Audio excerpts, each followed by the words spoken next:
ओम नमः शिवाय। सोमवार का दिन भगवान शंकर जी को समर्पित होता है। आज के दिन भक्त भोलेनाथ को प्रसन्न करने के लिए विशेष पूजा अर्चना करते हैं। कुछ लोग आज के दिन व्रत भी रखते हैं ताकि शिव की विशेष कृपा प्राप्ति की जा सके। बाबा भोलेनाथ के आशीर्वाद के लिए आप भी सोमवार का व्रत कर रहे हैं तो शिव व्रत कथा को अवश्य पढ़ना चाहिए और सुनना चाहिए, तभी यह व्रत आपका पूरा होता है। आइए शुरू करते हैं सोमवार व्रत की कथा। एक नगर में एक बहुत धनवान साहूकार रहता था, जिसके घर में धन की कमी नहीं थी, परंतु उसको एक बहुत बड़ा दुख था कि उसके कोई पुत्र नहीं था।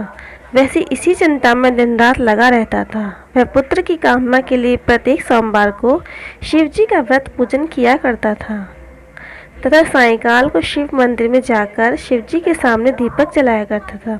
उसके उस भक्ति भाव को देखकर एक समय श्री पार्वती जी ने शिव जी महाराज से कहा कि महाराज, यह साहूकार आपका अनन्य भक्त है। आप सदैव इसका व्रत और बड़ी पूजन श्रद्धा से करता है, इसकी मनोकामना पूर्ण करनी चाहिए। शिव जी ने कहा, हे पार्वती, यह संसार कर्म क्षेत्र है। जैसे किसान खेत में जैसा बीज बोता है वैसा ही फल काटता है, उसी तरह इस संसार में जैसा कर्म करते हैं वैसा ही फल भोगते हैं। पार्वती जी ने अत्यंत आग्रह से कहा, महाराज, जब यह आपका अनन्य भक्त है और इसको अगर किसी प्रकार का दुख है तो उसको अवश्य दूर करना चाहिए, क्योंकि आप सदैव अपने भक्तों पर दयालु होते हैं और उनके दुखों को दूर करते हैं। यदि आप ऐसा नहीं करेंगे तो मनुष्य आपकी सेवा तथा व्रत क्यों करेंगे। पार्वती जी के ऐसा आग्रह करने पर शिवजी महाराज कहने लगे, हे पार्वती, इसके कोई पुत्र नहीं है, इसकी चिंता में अत्यंत दुखी रहता है। इसके भाग्य में पुत्र ना होने पर भी मैं इसको पुत्र की प्राप्ति का वर देता हूँ, परंतु यह पुत्र केवल 12 वर्ष तक जीवित रहेगा। इसके पश्चात वह मृत्यु को प्राप्त हो जाएगा। इससे अधिक मैं और कुछ इसके लिए नहीं कर सकता। यह सब बातें साहूकार सुन रहा था। इससे उसको ना कुछ प्रसन्नता हुई ना ही कुछ दुख हुआ। वह पहले जैसा ही शिवजी महाराज का व्रत पूजन करता रहा। कुछ काल व्यतीत हो जाने पर साहूकार की स्त्री गर्भवती हुई और 10वें महीने में उसके गर्भ में अति सुंदर पुत्र की प्राप्ति हुई। साहूकार के घर में बहुत खुशी मनाई गई, परंतु साहूकार ने उसकी केवल 12 वर्ष की आयु जानकर अधिक प्रसन्नता प्रकट नहीं की और न ही किसी को भेद ही बताया। जब वह बालक 11 वर्ष का हो गया तो उस बालक की माता ने उसके पिता से विवाह आदि के लिए कहा, तो वह साहूकार कहने लगा कि अभी मैं इसका विवाह नहीं कराऊंगा, अपने पुत्र को काशी जी पढ़ने के लिए भेजूंगा।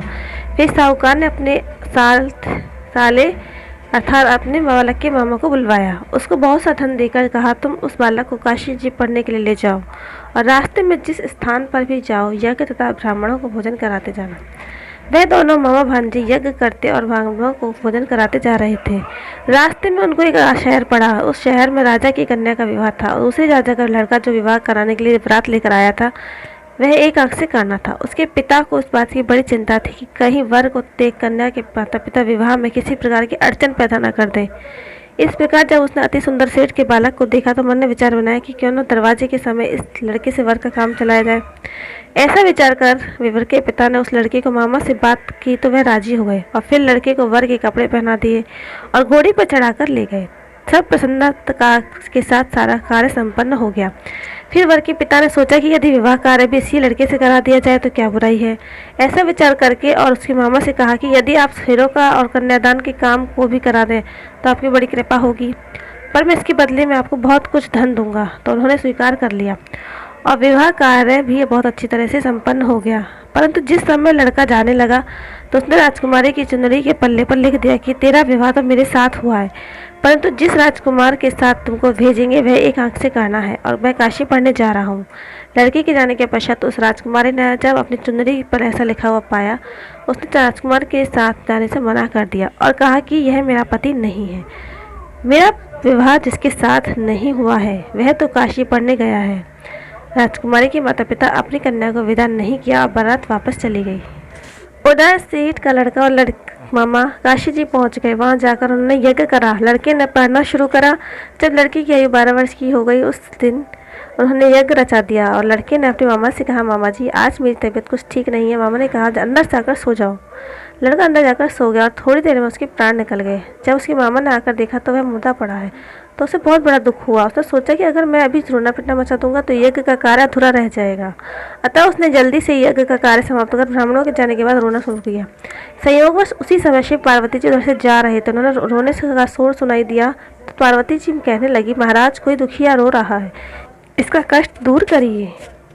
तब शिवजी ने कहने लगे, हे पार्वती, इस बालक को और आयु दो नहीं दे सकते, इसके माता पिता तड़प तड़प कर मर जाएंगे। पार्वती जी के बार बार आग्रह करने पर शिवजी ने उनके जीवन को वरदान दिया और शिवजी महाराज की कृपा से लड़का जीवित हो गया। शिवजी और पार्वती कैलाश पर्वत पर चले गए। तब वह लड़का और मामा उसी प्रकार यज्ञ करते और ब्राह्मण को भोजन कराते अपने घर की ओर चल पड़े। रास्ते में उसी शहर में आए जहाँ उनका विवाह हुआ था। वहाँ पर आकर उन्होंने यज्ञ आरंभ कर दिए। उस लड़की के ससुर ने उसको पहचान लिया और अपने महल में ले जाकर उसकी बड़ी खातिरदारी की। बहुत में दासियों ने सहित आदरपूर्वक लड़की और जमाई को विदा किया। इस प्रकार जब वह अपने शहर के निकट आए तो मामा ने कहा कि मैं पहले तुम्हारे घर जाकर खबर आता हूँ। तब तुम लड़की के मामा घर पहुंचा तो लड़की के माता पिता घर की छत पर बैठे थे और यह प्रण कर रखा था कि यदि हमारा पुत्र सकुशल लौट आया तो हम राजी खुशी नीचे आ जाएंगे, नहीं तो छत से गिरकर अपने प्राण दे देंगे। इतने में उस लड़की के मामा ने आकर यह समाचार दिया कि उसका पुत्र आ गया है। तो उनको विश्वास नहीं आया था। उसके मामा ने शपथ पूर्वक कहा कि उसका पुत्र अपनी स्त्री के साथ बहुत सारा धन लेकर आया है।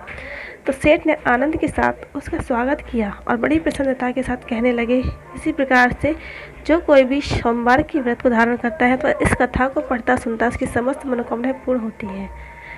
तो अगली कथा में हम फिर मिलते हैं। तब तक के लिए बाय। ओम नमः शिवाय। खुश रहिए, सदा खुश रहिए। राधे राधे।